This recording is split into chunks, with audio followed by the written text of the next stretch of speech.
So Casemiro gives a fantastic interview on life at Man United and being captain. Like, would he want to be United captain? Maguire in for talks with Ten Hag.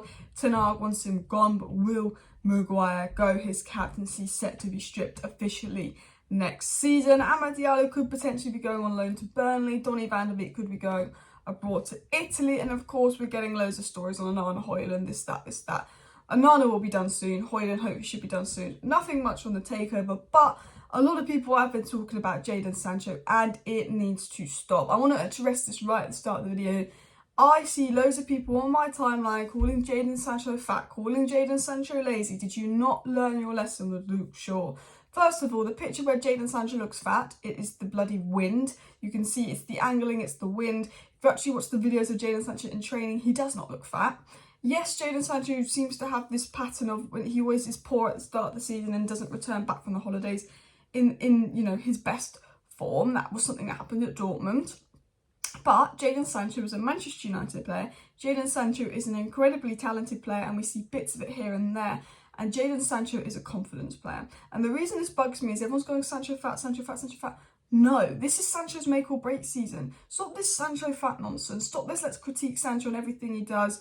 You know, let's go get behind Sancho. He's a confidence player. Instead of calling him fat and writing horrible things on social media, let's be going, this could be Sancho's season to cook. He's had, you know, last year he had a few issues off the field. This is going to be his proper first full season under Ten Hag. He looked good on the right-hand side. He finished last season looking really good. Let's give him a good pre-season. All of that, let's get him ready. This could be Jadon Sancho's good season. Jack Grealish was poor in his first season for City, was good in his second season. Yes, this is Sancho's third season, but I think it's more of last season he had quite a lot of problems and that was an anomaly. So I stopped calling Sancho fat and retweeting and posting and saying horrible things about Sancho, because you know what? Let's just get behind him. He's a confidence player. Let's just go, you know what? I back him to play right wing next season. I back him next season. He's going to be our winger. You know, we want to see Dortmund Sancho back. He's a confidence player. So let's get behind him. So that's my little Sancho rant, because I see everyone calling him fat and saying stuff. And I just don't see the point. Like, I really don't. Just like, at the end of the day, it's about confidence. We can critique players. If we're 10 games into the season, he's absolutely crap and looks like all he's done is eat like crisps, then fine. Criticise him 10 games into the season. But we're criticising people before the season even starts. It's a fresh start for everybody. So, calm down. Anyway, let's get into the news, because Casemiro did an interview, and you're like, Alice, why are we talking about Casemiro's interview? Because the news is so dead today. There's nothing on the takeover. It's Romano telling us what we already know on Onana, and nothing new on Højlund, and everything else about Amrabat and Jelfius I covered yesterday. And, you know, Casemiro did a good interview. So, we're going to actually talk about what Casemiro said, joining United, being, like, captain, etc. So, Casemiro said on leaving Real Madrid, it was a chance to leave a big club on top at an age that still allows me to have this willpower. If I were 2 or 3 years from now, I wouldn't leave Real Madrid to go to another big one. I wouldn't have this ambition to change leagues and go to another giant club. So Casemiro was asked about leaving Real Madrid. You know, why did you leave Real Madrid? And he went, well, this is my last opportunity to leave Real Madrid. I'm still in the good years. I've still got a couple of years left to me.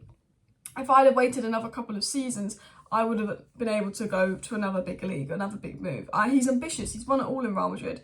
Casemiro is, you know, we've seen he's a mentality monster. He's the mentality we exactly want and need at United. But he is really ambitious. And he said, I've won it all at Real Madrid. I'm 30. This, you know, Man United are knocking on the door. This is my chance to play for the biggest club in England. Probably the second biggest club in the world after Real Madrid by a fan base. This is my chance to bring Man United back to the top, be part of a project. Imagine winning it all Real Madrid. But he looked more happy lifting that Carabao Cup than that 5th Champions League. Do you know what I mean? He wants new trophies, new experience to his whole. And you know what? Do you know what I love about Casemiro? And I will go back to this story. Is we lost 4-0 to Brentford, and Murta got a call from Casemiro's agent thinking it was him saying he's pulled out, he doesn't want to come.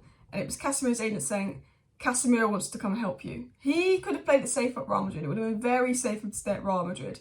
Because, you know, going to a new league, new country, especially in your 30s when the Premier League tempo is a bit higher than La Liga, a lot of people are like, oh, he could flop. It's risky. Especially going to that United side, because when he moved to United, we lost our first 2 games of the season. It looked like we were in for a Chelsea season, and he went, rather than pulling out saying, I don't want to be a part of that, he went, let me help this. The confidence and ability he had in himself to go, I'm going to help this, and he did. It was also said by Casemiro he was asked about playing football on Boxing Day in the Premier League, meaning he can't spend the holiday in Brazil. And he said, I like it. They are the games with the best atmosphere. Everything is great. They told me that Manchester was a difficult city to live in, but I'm loving it. So he's saying he's loving Manchester despite people saying don't go to Manchester. He likes playing on Boxing Day despite not being able to go back to Brazil for the holidays. He's loving everything in Manchester. Very positive guy, and I absolutely love Casemiro. And he was asked what his goals were. And Casemiro, on his greatest professional goal, said, win a World Cup with Brazil and put Man United back at the top. And I think that's exactly why he came to United. He's won it all at Real Madrid. Let's focus on another mission. Let's focus on putting Man United back at the top. And he's put us in the Carabao Cup. He's put us in the top 4. Casemiro, single-handedly, in terms of importance, and he's been our most important player. But we need to get someone like Amrabat in, just in case something happens with Casemiro, because we need someone to at least give him some cover. And also, he's going to be holding with Mount and Bruno in front of him. That's going to be really hard. People don't realise that only 3 or 4 players in the world have an ability to hold with 2 8s in front of them. You know, Rodri, Casemiro, they are literally 2 of them. Not many DMs out there could actually hold with 2 8s above them. He's that good defensively, he's that good at holding. Now, the interesting thing that's been going around is Maguire won't be captain next season. Even if Harry Maguire stays, because Ten Hag's not keen on him staying, it's been said that Maguire will not be the Man United captain, even if he stays. And this has sparked a lot of rumours. Now, Capsosy, I'm 99.999999% sure it's going to go to Bruno Fernandes. But Casemiro's asked on what about if you're Man United captain next season?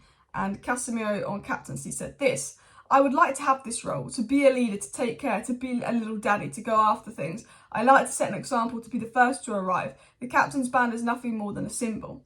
And you know what? Casemiro would be a fantastic captain. The reason I don't think he'll be captain is just because he doesn't speak English. Well, he does speak English, but not like as fluent as Bruno. He can speak a little bit of English, but he is the guy that they look up to. He is the role model, the guy that comes in early, the guy that leaves late, the guy that stays behind, the guy that makes sure everything's okay.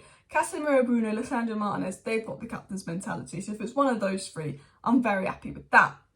Now, that's enough about the Casemiro interview. Let's talk about the outs. Let's talk about the situation going on at United. So obviously, Onana to Man United is essentially a done deal. Here we go, will be coming in the next few days. Other news about Højlund agreeing personal terms. United working on a deal for Højlund.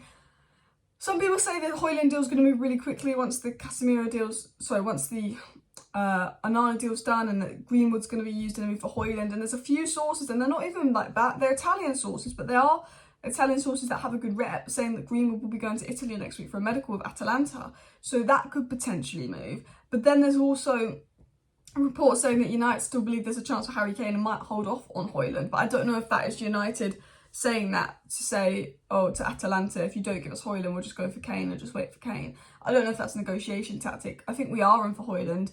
And I think that we would ideally wait for Kane if he's available, but I don't think Daniel Levy's going to make him available. And I think the news that comes out saying, yeah, we might just leave Højlund and wait for Kane, I think it's a United negotiation tactic to get Atalanta to lower the valuation of Højlund. And if you want to know why the Atalanta valuation of Højlund is so crazy, is Atalanta's sporting director is the same guy who was the Leicester sporting director when they forced us to pay £80 million for Harry Maguire. So he knows it's Manchester United knocking on the door, and he knows he can ask for ridiculously crazy money. Because look, at the end of the day, they saw us cave and pay €100 million for Anthony, which is £83 million.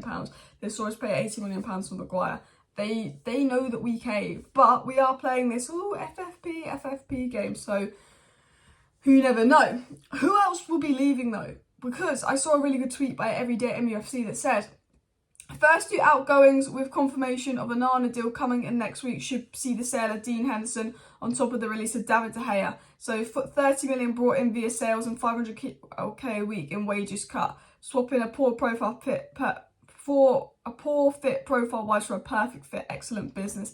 And he makes a good point. Not only have we just about to sign Onana, but De Gea will go and Dean Henderson will go, and we'll probably get 30 million for Dean Henderson, and that is also 500k a week, which is literally like £25 million a year. So we're almost saving 55 million by getting off of our books. Obviously we're paying Onana's wages, but you're almost making about £45 million just from getting rid of Dean Henderson, De Gea, and bringing in Onana, which I think is pretty good business from Manchester United. Also, 2 midfielders are set to go. I think it's going to be Fred and Donny, and McTominay stays, but I think really McTominay's going to get you the most money, and Donny's had interest from abroad, and Donny is open to moving abroad, and we'll see where that goes. My toxic trait is still feeling that Donny van de Beek can make it at Man United, is going to be brilliant under Ten Hag. That is my toxic trait.